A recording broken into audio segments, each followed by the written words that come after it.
right, we're going to go ahead and start. Today is Tuesday, March 1st, 2022.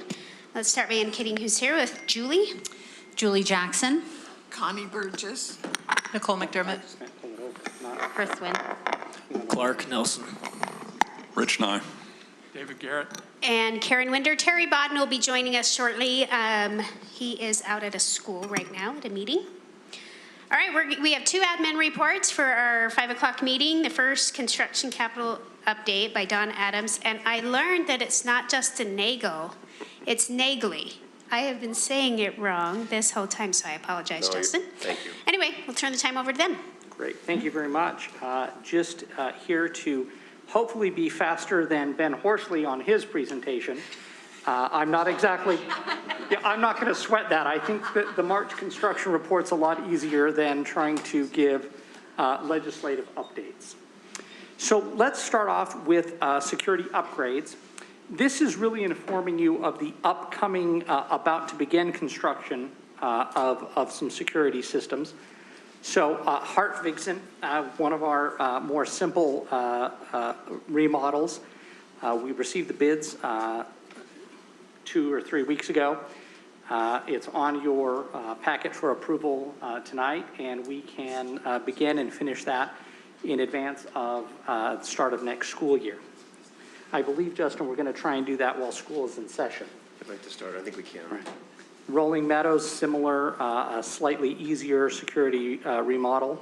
Received bids a couple of weeks ago, again on agenda, and we'd like to again get that done well in advance of start of school. Sorry, no pretty pictures on those yet. Westlake Junior High School. The site, if you've been by it, is quite clear now. It's removed almost everything that was there, including some asphalt. We, of course, have plenty of fun pictures with yellow construction equipment driving around, clearing it, prepping the site, getting it to rough grade, and then soon to begin on footing and foundation work, as well as some underground utilities. In general, things are proceeding as well as we could have expected.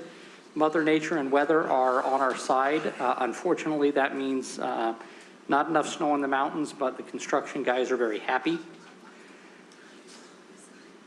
The ribbon cutting again, or groundbreaking, is on the 18th at 4 o'clock, and we're working with communications and the construction team getting that information out to the community at large. No real surprises on Westlake just yet. Okay, Skyline, we'll show some pictures in just a minute, but just some of the things you can see there that's happening. This is the athletic building. Tile work continues to go forward in the locker rooms, lots of lockers and lots of locker rooms and tile. The air handler, the mechanical units are started to be set and started and working through those startups. Earthwork continues on the athletic fields. That's to the north, which we'll show some pictures here in a minute. Retaining wall also on the north side and west property lines have begun. There's a picture here in a minute of a foundation being poured for the softball press box. Footings have been poured or started to form for the east side of the academics, which is great because that one's supposed to finish in the summer of 2024, and they're already starting on some footings where there isn't currently a building, and they can jump ahead on that, which is great news. I'll show you a picture of that in just a second. Metal siding is being installed on the mechanical penthouse up above, and the pool lining is being installed. We hope to have water in the pool. I think it's next week, and then it has to sit for 30 days, and if it meets all the tests, then that's a great sign that we're getting closer. Hey, Jared, that pool, though, will not open this spring, right? No, that pool would be August 1st. Yeah, same as the rest. Okay. Yeah, so again, the filling of the water is for differential settlement. You've got to make sure that everything is compacted the way it needs to be underneath the pool. If not, then all of the drains and gutters are out of alignment and they have to go in and readjust.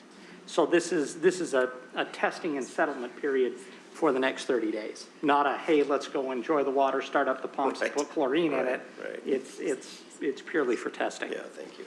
But I'm thinking, But I'm thinking after that 30 days, it still isn't open because the building is still Right, the in rest a of the building construction is still zone, under right? construction, Yeah. yes. And for the first 2 years, the only way we can get to that building is through where we came in when they did the tour, and we can't get in there until we get all the blessing of occupancy and the fire marshal and all that good stuff.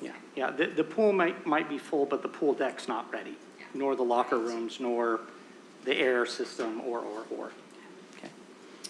Picture on the left is the softball dugout along first baseline. You can see where the dugout will be there, the bench in the back, where the bench will be, and there's a little storage room off to the far distant there for softball equipment. And then opposite along third baseline, there's another dugout, but this is behind that, and this is the footings where the press box and concession restrooms, those kind of things will take place there. And then this is that picture I was telling you. We're looking northeast. That's the existing pool building there with the shadows on there. And to the left is the new athletic building that you can see there with the yellow filling in some holes. Of course, just barely to the right, you can see the existing gymnasium and auditorium building. Right below, down there below where that orange tractor is, you can see some concrete. Those are the footings we're talking about, and that is the start of the west wall of the new academic building. So we were going to build that up, and then through the summer, the contractor will use where all that dirt is, they'll level it out and make that kind of an access road so they can get in there and do the demolition of the pool building and also the auditorium, or excuse me, not the auditorium, the gymnasium, and get all that pulled out through the summer and into the fall, and then they can finish or continue footings for the new academic building. And if I can, of note in this picture, what you can't see, but if you were on the ground, is a very interesting lens of soil. That's the soil that was sandy and had water content. So there was some underground water flow there. The geotechnical engineer, way back when, if you remember, identified it's liquefiable soil. And this is an area where we had to increase the structural integrity of the building to make sure if something were to happen in a seismic event, this particular set of walls on that side would be in place and could handle that. Again, a pretty darn good set of drill logs and prediction by the geotech. It was exactly like he said it would be when we uncovered it. This is to the left there is the new scoreboard in the main field house, the main gym. Four-sided there, which is nice. Got the logo on the bottom there, and you can see the gym on beyond, so that's exciting. And then to the right is one of the three coaches' suites, and then inside of those room suites, they have got between, I think it's 8 and 10, depending on which one you go to, little desks for with actual coaches, right? So they've got their teachings for their desk space there, yeah. The pool area here, this now, I was just there on Friday, and that blue liner you see there is down to the bottom. Everything is basically, they're welding the seams, getting that all buttoned up and watertight so they can start to fill the pool, I think, the first part of next week. So that's the exciting part about the pool building there. North property line, this is a temporary fence that's been put up in lieu of the permanent fence that's come down as we're working through all kinds of things with utilities and easements we've got to deal with. Working with the pathway will go west, as you're looking west, and around down to Wasatch. And so we're working on the property line there with the neighbors, and the new fence will be there where that temporary fence is right now. And then, as Don mentioned, there's not really any change orders to discuss right now for Skyline for this month. So. Cypress moving at a slightly different pace on an unoccupied site. You're starting to see various elements of the building coming together. We have excavation for the orchestra pit, footing and foundation for auditorium, footing and foundation for auto shops. We're installing some of the necessary retaining wall along Cordero Drive. That's really the main street in front of the school to the north. We're starting to see their casting beds, so that's where the walls are going to be formed. Those are starting to come in. We're starting to see some drainage and other earthworks, and then continuing on with underground plumbing and electrical. And my recollection from a construction meeting was that the team, over about the last 5 or 6 work days, have poured somewhere around 328 cubic yards of concrete, that equates to roughly 30 to 31 cement trucks up and down and putting concrete in place. So they are making very good progress while the weather is cooperative. So again, you're starting to see the casting slabs and their framing come up for those retaining walls in that upper left-hand picture, and then highlighted by the shadows even better in the lower right-hand picture.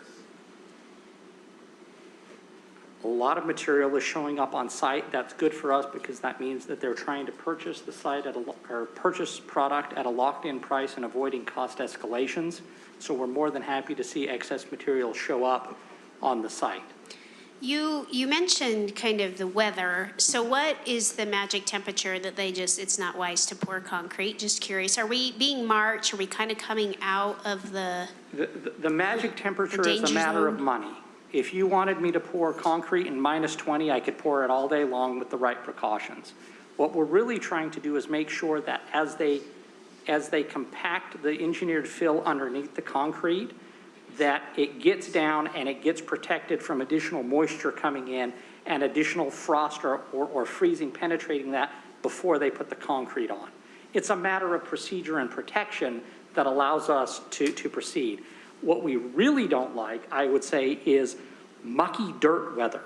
A lot of precipitation, not temperature. That makes life very, very difficult even to get your base material in. So right now, we're not overly afraid of cold. We're very nervous about additional wet, okay? I think that's a fair statement. That site turns into a very interesting goopy clay, and you'll take 4 or 5 steps and your feet will weigh 4 or 5 pounds more. So again, here's the orchestra pit going in, a lot of excavation, a lot of form work, a lot going into the underpinnings of the auditorium space. You're starting to see that retaining wall show up on site. Again, when we started the process, this particular piece of property had over 100 feet of fall from the south side to the north side. Now it's in several terraces that allow to accommodate building and parking. I think it's also interesting to note that the lower right-hand corner is the back side of the retaining wall. That's the ugly side that will be buried with earth. So Yeah. that is not the presentation side. The presentation side, you've seen those at Skyline. Very nice, looking like rock. That's just the back ugly side that nobody That's the will see. business side of the Business retaining side, wall. there you go. And so not only is it stacks of heavy concrete block, but every so often we reach into the earth and we put a grid, a geotextile grid that really anchors it in place. So if the wall wants to push itself out, it has to pull a lot of earth with it. And so that's a feature that you're not seeing that we building types really think is cool. What goes on top of that? I think in some elements it's a decorative cap, but in most places you're putting soil and landscape over the top of it. Oh, are you? Yeah, you won't see that top edge once we get up to finished height. I wondered if that far part, if that was what was going to go on top. No, that's just the next level. Oh, is it? Yeah. Okay. Yeah. Just wondered. Again, we have the mock-ups for approval. It allows the construction team to build not full height walls and allows the design team and others and engineers to make sure that the fit and finish is exactly what we want. This is common on all projects, and as a matter of fact, we saw it go together and we said, you need to make 2 or 3 changes. So it's really good to do these mock-ups, but it does give you a sense of what a building will look like. Again, no financial issues on the site at this time for this month. But again, it is construction, and we always expect those things to change and evolve and work within our anticipated planned spend. That is the quickness of our presentation today. February and March have been good to us on the construction side as far as getting progress. So we're happy that the teams are out there building. I think manpower results, we had over 140 folks up at Skyline last week, and we're averaging somewhere in the high 50s at Cypress right now as they come in. So this is about right given the type of work that's happening. Questions? Anybody? I think this was a pretty straightforward. It is straightforward, but I just want to add, it's also exciting to just see these projects keep going forward and And hopefully these communities, the more walls that go up, I mean, the foundation is obviously, you know, critical, but the fun stuff is when it starts coming upward Yeah. where people can see it from afar off the property. So It will be meaningful for Cyprus to see walls this summer. absolutely. And they will start to see those. So that's Yeah. exciting. So thank you for the update. Yep. All right, next admin report. We have the session ending in just over 3 days, the rest of today plus 3 days. And Ben is here to kind of give us a legislative report. Things aren't finalized by any means, but he's going to talk us through some bills.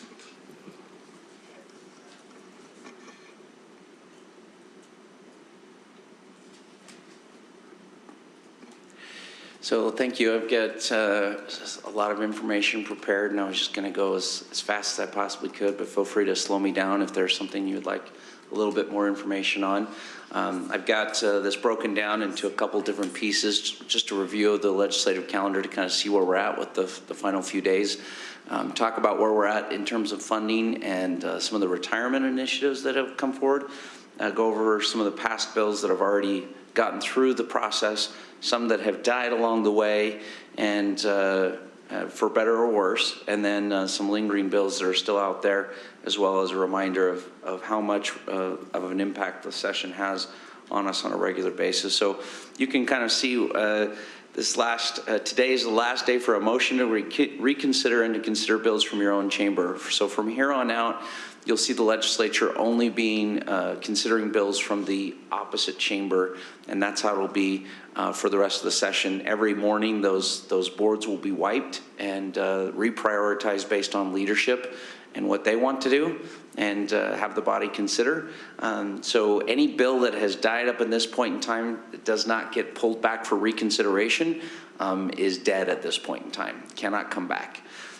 You'll see tomorrow, the last day, being final action on some of our finance measures and fiscal prioritization. So we hope to see a finalization of some of these projects. And I know some of you have heard about the debacle with, I don't know if that's the right word, catastrophe with kindergarten funding. And so that's certainly something we're watching carefully, and the superintendent's been involved with as well. And then obviously Friday at midnight will be the final day of the legislative session. As we kind of look at a couple of funding components, there was a tax cut implemented, 0.1% Can we SB just, 59. Ben, just a sec, can we just reiterate the kindergarten funding? The legislature currently is only funding 25% of that. When you say catastrophic, Rich, will you just touch on this, because there's some questions out there. Yeah, there's an amendment Friday sometime early that morning that was brought to the Senate Education Committee that started at 8:30 first thing. It came as a surprise to all the LEAs, and I would say several legislators, where they reduced from about 47 million in what the request was, and this was a top priority in Public Education's Appropriation Subcommittee, the JLC, our Joint Legislative Committee, the State Board of Education, and on and on and on. Anyway, it was reduced from 47 million to 12 million with some additional language. We're working on an amendment right now to hopefully get some things through to say how would we, given $12 million in a statewide effort, think about that. So one, districts, schools can still make that investment with actually over the course of time as we're building up our full day kinder offerings, how we might get state support in that. Part of that effort would also require, depending on how the next 3 days go, require districts to use some essentially one-time money to get up to a certain percentage of kindergartners taking full day kindergarten, and then the state then, depending on how this amendment goes, the state then would give us the full WPU for the kindergarten students the following fiscal year. Right, so there's a lot of language, a lot of things that still need to be figured out. But as that bill was currently intended and had been supported in every corner of our state, it's not the same bill. We're grateful, certainly, that we're going to still be able to prioritize on some level what full day kindergarten looks like for us in the state. But right now, as it stands, the fiscal note attached to it won't be realized. Without putting you on the spot too much, Rich, is there, in our efforts to express our disappointment in this, who do you recommend we direct that to? I would say starting with our own representatives that represent us. I would also bring it up and just to further emphasize it, if there's any member of Public Education Appropriations. This largely came out of the Executive Appropriations Committee, not Public Education Appropriations Committee, so members of that committee. And we have those names and can share. You can see that last Friday, the 25th, was the final EAC approval, and that's kind of where that decision went. That's where it came down, and it really was a surprise to all of us. So. Right, and that's part of the feedback is that it took place on Friday. Right. Fair to say? Yeah. When we weren't at that point able to engage. Right. I mean, it was on that level, and given the broad support, I mean, connect the dots, that kind of thing.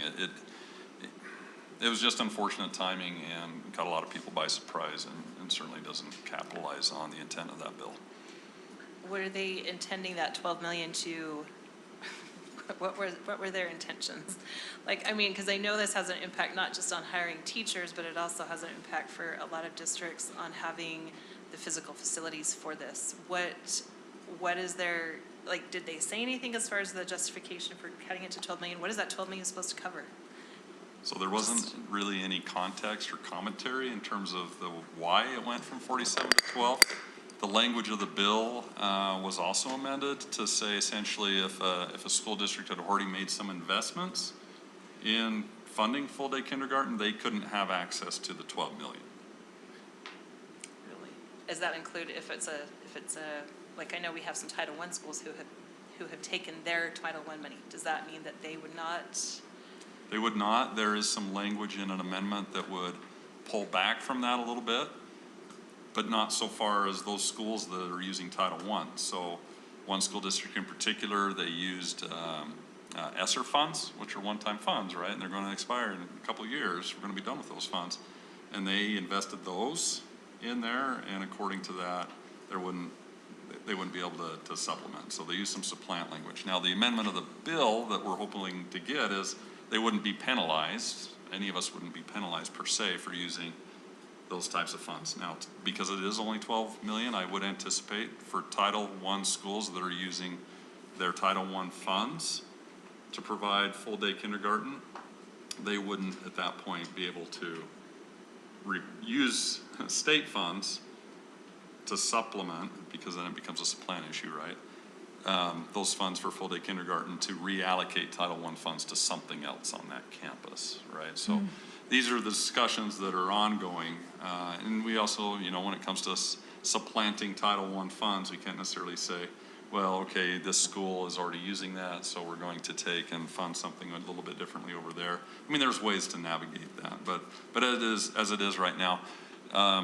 The details will be forthcoming. We drafted some language this morning that's being submitted through the state board to the bill sponsors for them to discuss on the floor, and we'll kind of see where we land, having already engaged in the process to help inform it. But again, it was very telling in the Senate Education Committee that was held on Friday that it caught everyone by surprise.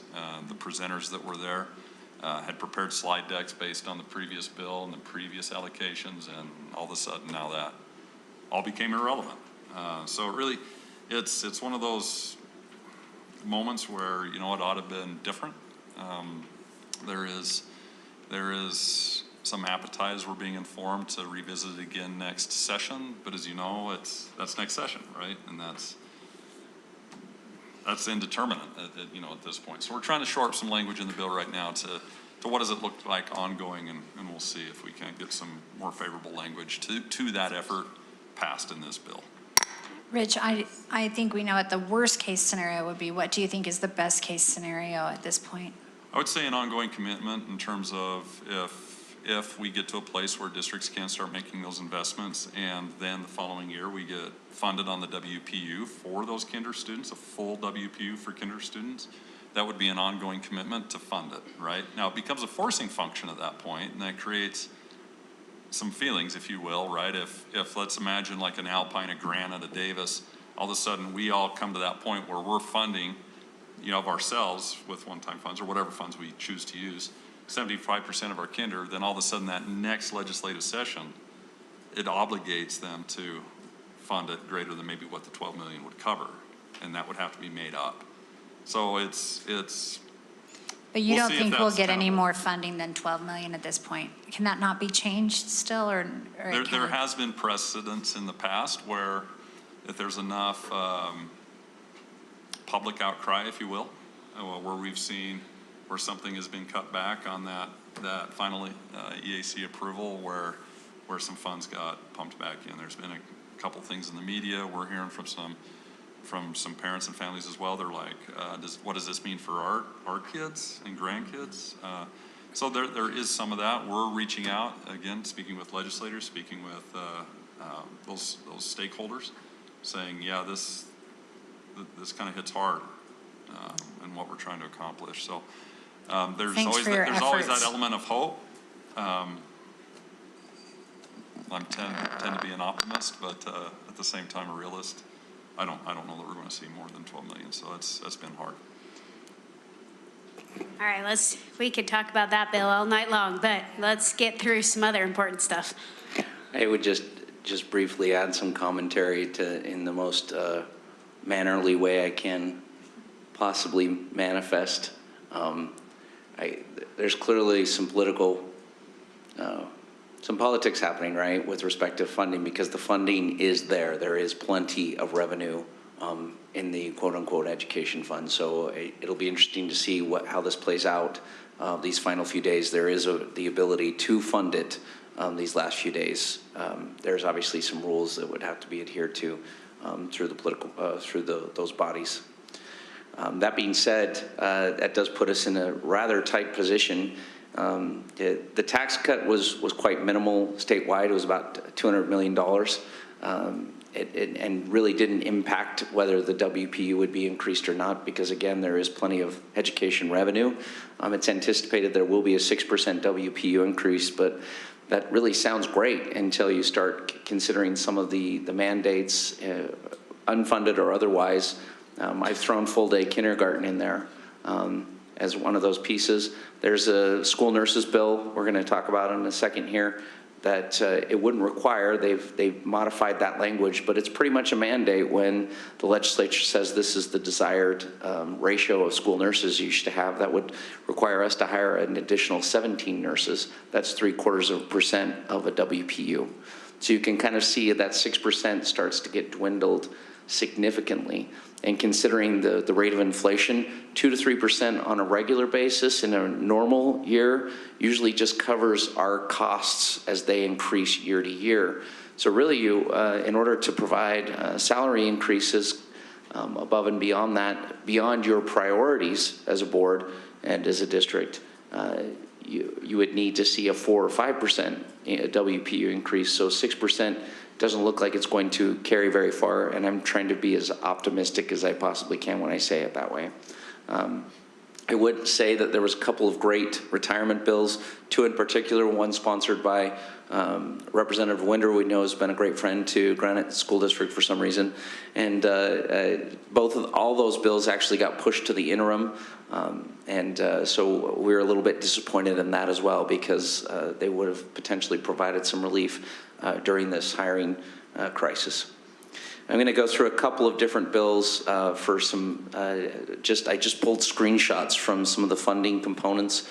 This is what the fees bill, school fees bill looks like. You remember our ask from Public Ed and JLC was over $120 million. So if this gets funded to the full amount, that's great. There's still going to be a back-end cost that will impact the WPU as it gets brought down to our level to offset those costs. This is a bill that I can't remember the number. It's on a later slide, but would provide for 4 additional paid days of professional leave, professional development, for our teachers to the tune of $64 million. You can see that in the bottom middle from one-time funding.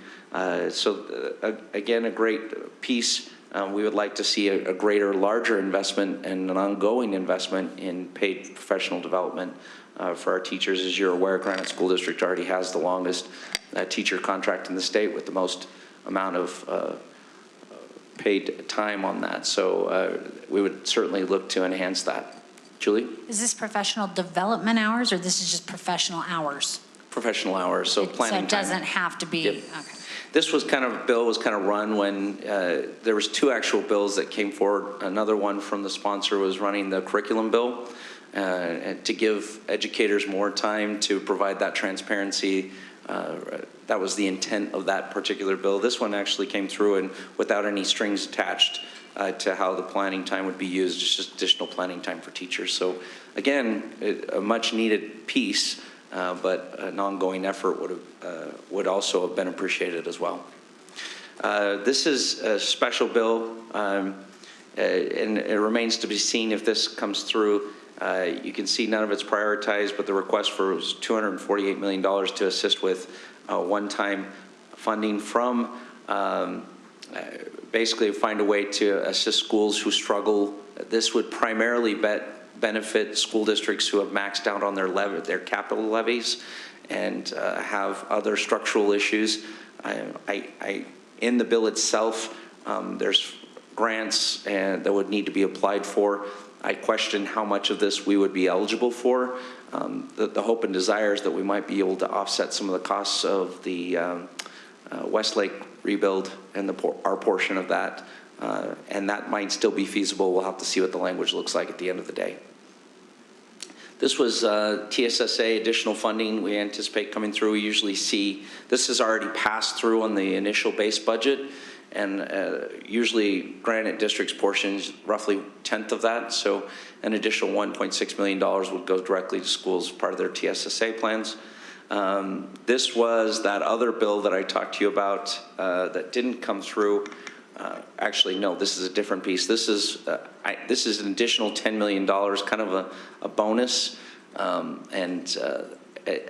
As so many employees within public education have taken on new responsibilities or done extra things as a result of the pandemic, this was intended to provide a small bonus to help offset those additional assignments and to cover for other teachers, fellow teachers during the surge that we've seen. So you can see the language there. This funding would provide stipends of up to $100 per assignment for teachers who completed such assignments.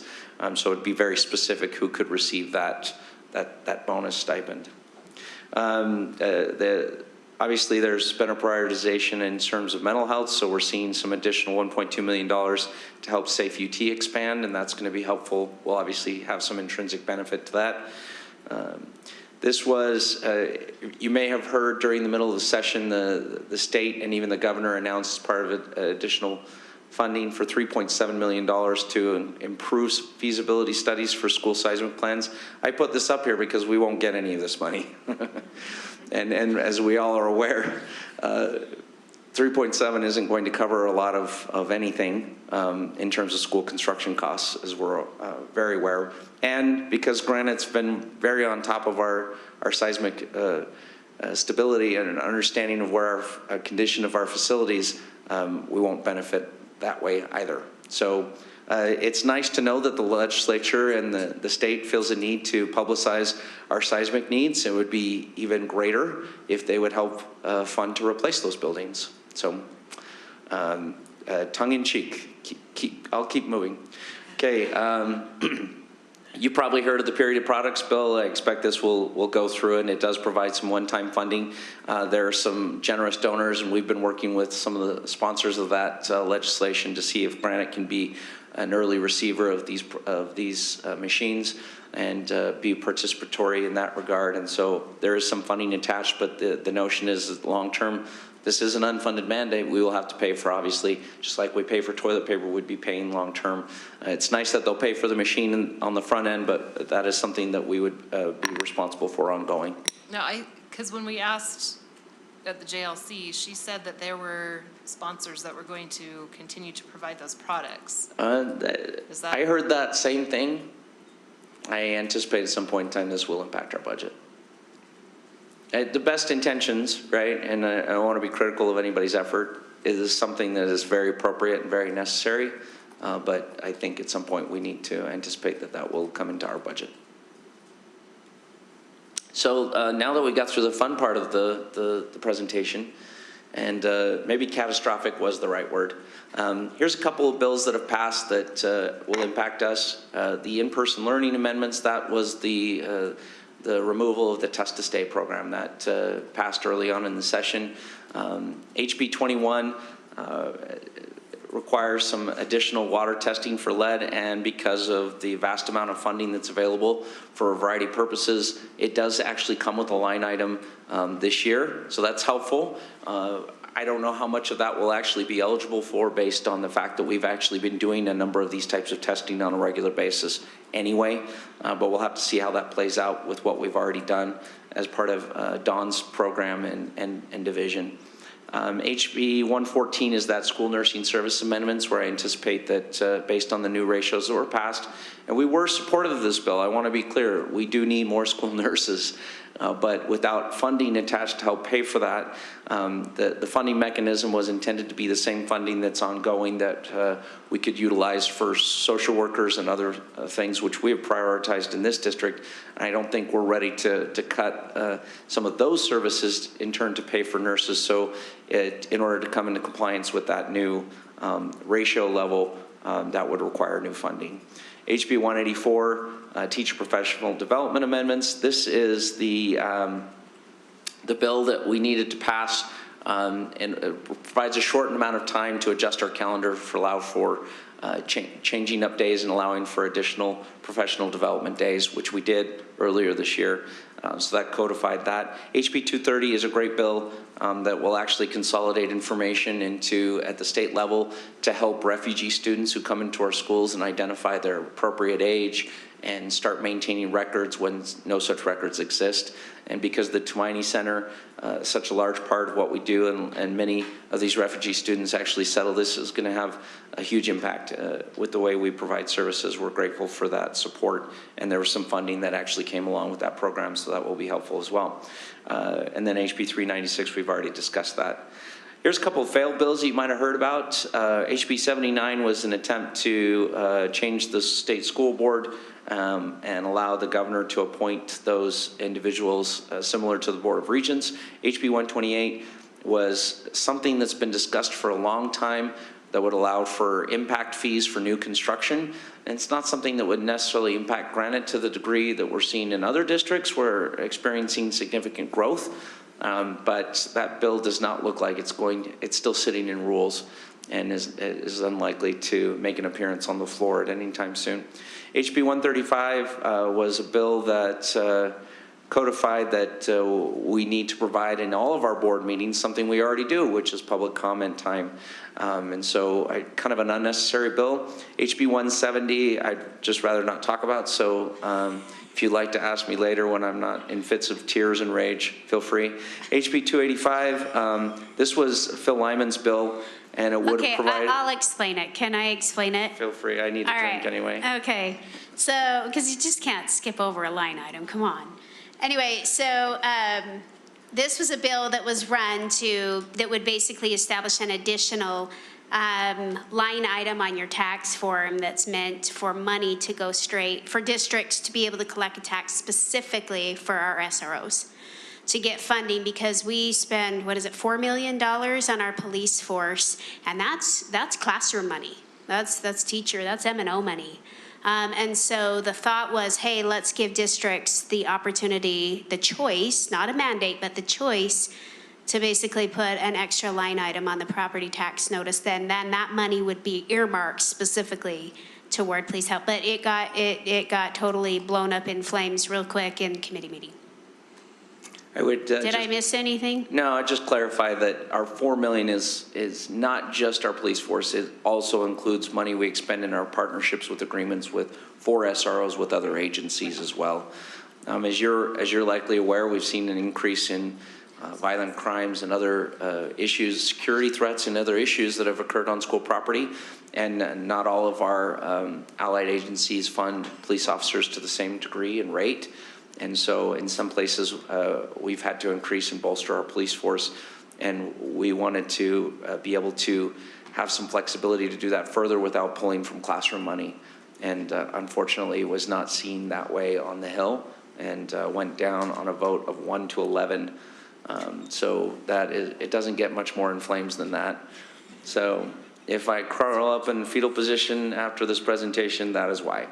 And again, it's a nice transparency piece. Like, it's nice for people to know and see on their property tax line what they're spending that money on, and understand that whether that's a good investment or not. HB 285 was Phil Lyman's bill that would have made it a criminal violation if we did not permit somebody to attend board meeting. I don't know where that would have stemmed from. I just am baffled about that particular issue.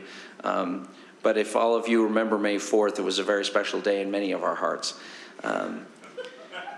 Hope Scholarship Program was the voucher bill. It died last night on the floor. A bill, and that went up in flames as well. The total vote was 50, 53, 22, something like that. So it wasn't even close, and we're very appreciative of our legislators to support its demise.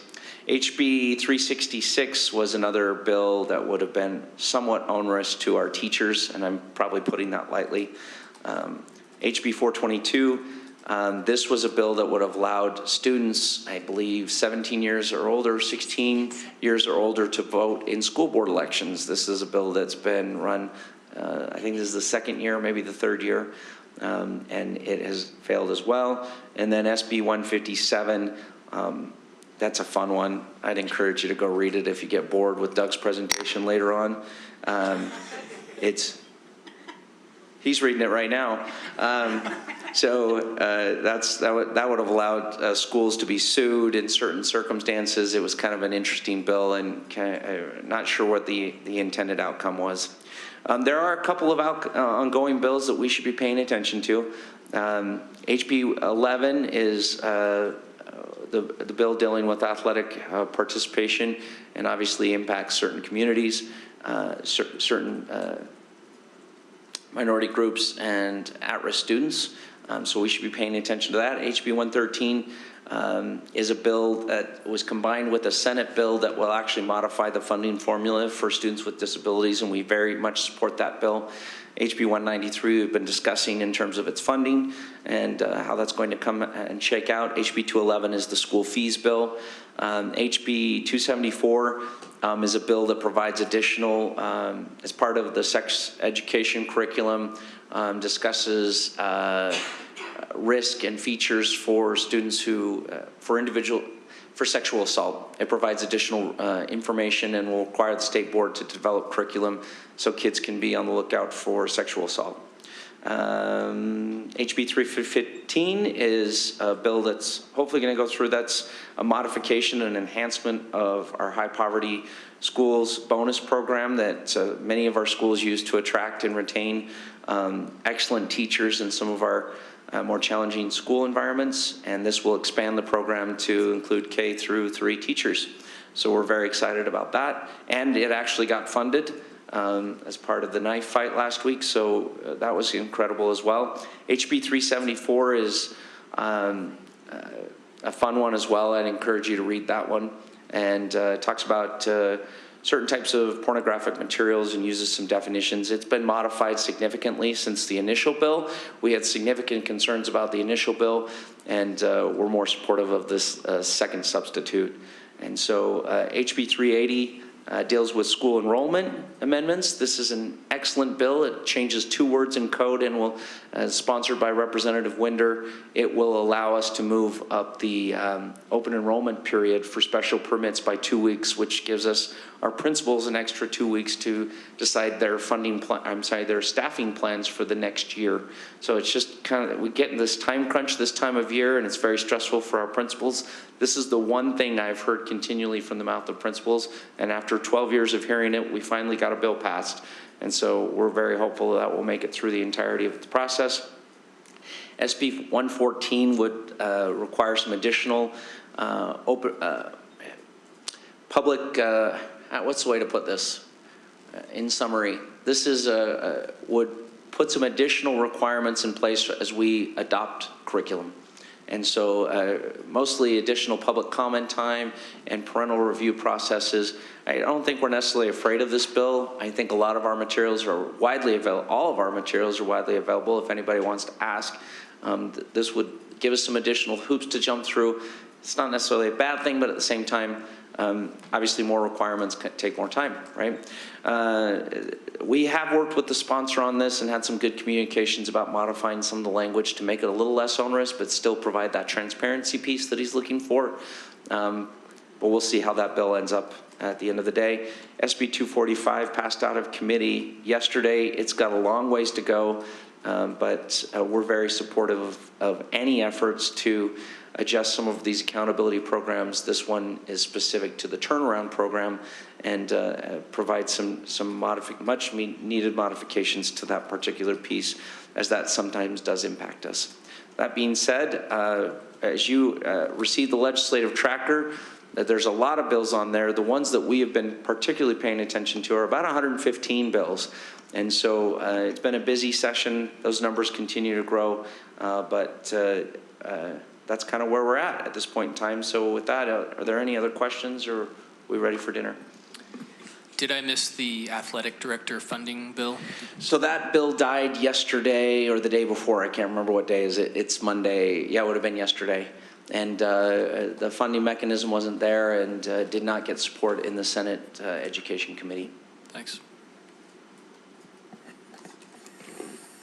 Any other questions?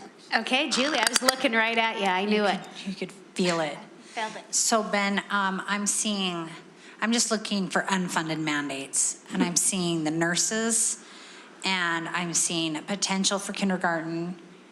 Oh, there it is. And the school fees are already there.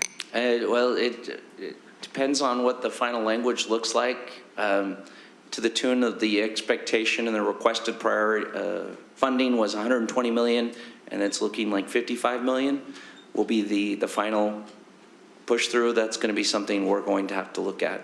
And actually, that's exactly why we have this scheduled for our study session in March, is once we know how the bill ends up, by the study session, the session will be over, and we'll be able to see that exact impact that you're concerned about. And you're right to be concerned. We all are, because it's something the board's going to have to visit. And then were there, I was seeing the period products, that's unfunded. Are there other small things like that are just going to add up? Little things. I would call most of them. And to be honest, even Mike Wender's bill on the expansion of the effective teacher bonus, there's a district match on that.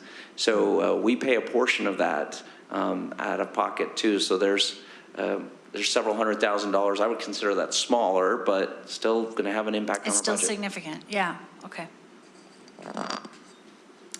All right. Oh, Rich. Just in, House Bill 193 sub 5, that was just debated on the floor and Which one's that? Sorry, kindergarten. Okay. Those of us who don't remember that. I'm sorry. He's good at numbers. No, I don't know about that, but some of the language in there that I think we need to consider, and I think there's going to be an effort. I anticipate penning a letter, an email to executive probes pleading for more money for this effort, and I think those efforts of the board members to do the same. Maybe we put all our names on one. I think it would be great to send one from us officially if we all are in agreement. Yes, looking for more money. We'll work on that, and we'll get that to the board for your consideration immediately. Sub 5 essentially said, among other things, I don't need to read all of it, but by and large, they did include language that suggests if the amount appropriated for kindergarten under this section is equal to or greater than 80% of the potential cost of adjusting the WPU weighting for a kindergarten student under section 53F2302 to a full WPU. What this says is if a district reaches a point where we're funding 80% of our students for full day kindergarten, then the Public Education Appropriations Subcommittee will study the feasibility of transferring kindergarten funding, the full weight of the WPU, to us. So there is, I've got that language up on the screen for you as well. thank you. This was just made public during, on the floor. So we'll, as staff, look at that. If nothing changes in the drafting, and we do need to strategically think about what does full-day kindergarten look like in our district, and what would it take in terms of getting to 80% before having public education appropriation, or forcing at least a conversation to say, how do we fund full-day kindergarten in the Granite School District? Because you can imagine that's pretty weighty as we take a look at our resources, how it is that we would do that. But I mean, we need to sharpen our pencils, as they say, and get to work and see what that would involve. I feel like, at least for me, a part of this statement from us, to me, is that they should be funding these Title I schools that have already done this, shouldn't be held, at fault for Punished for what they're already doing. Yeah, that's very frustrating to me, because they could use that money elsewhere. If they're going to fund it for other districts, they should be funding it for even those who are already using their money for this. Yeah. Because anyway. So in terms of priority for the state board, and they'll create the formulas for this, but if you look at 5A and B for that matter, but the state board will distribute the increased funds appropriated per this bill, and will take into consideration LEAs or districts, schools with the greatest need for full-day kindergarten program is determined by the state board, and they'll take a look at issues of socioeconomic status and demographic factors and things like that. So they're trying to prioritize it to perhaps those communities, those schools, the students and families that would benefit by some formula here to a greater degree for having full-day kindergarten, but we find students from all walks of life and families from all walks of life that really are pushing for full-day kindergarten. But that's where it'll start in terms of the state board identifying greatest need, and then also for districts, for us and other districts, identifying how can we get to at least 80% full-day kindergarten to force a conversation per this language of the statute to say what would it take to get that funded at the WPU for the full weight of the WPU for kindergarten enrollment. And it has some reporting requirements in there for us for the average daily membership, right? The ADM, we're going to have to start reporting ADM for kindergarten as well. So there's some things there that we'll have to shore up on our end. But that was just wanted to give you the update. You can see the votes there. It just passed the second and third readings on suspension, meaning they did both of the votes at the same time, and it had overwhelming support of that sub. And now it's headed back to the House for final approval. Yep. I would also point out one additional bill that I failed to mention in my presentation. That is SB 134, which makes some rule changes to special education, could have some impact on special education funding down the road. This is kind of a cleanup bill for charter schools who've been misappropriating special ed funding to gen ed students. And you may have seen a news story about that in the last year or so. And if you feel any inclination to reach out to your House members, it's up for a third reading on the House floor probably in the morning. We have a couple of House members distributing a flyer in opposition, a white paper on that. So feel free to chime into your reps and let them know that we are opposed to SB 134.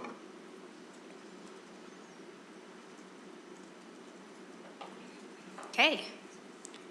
Thanks, Ben. This is, Ben and Rich are both highly involved with the legislature and do a really good job representing not only public ed as a whole, but especially our Granite District and our needs and our to address some of our challenges. And so we appreciate your work both on that. With that, we're going to adjourn until our 7 o'clock meeting.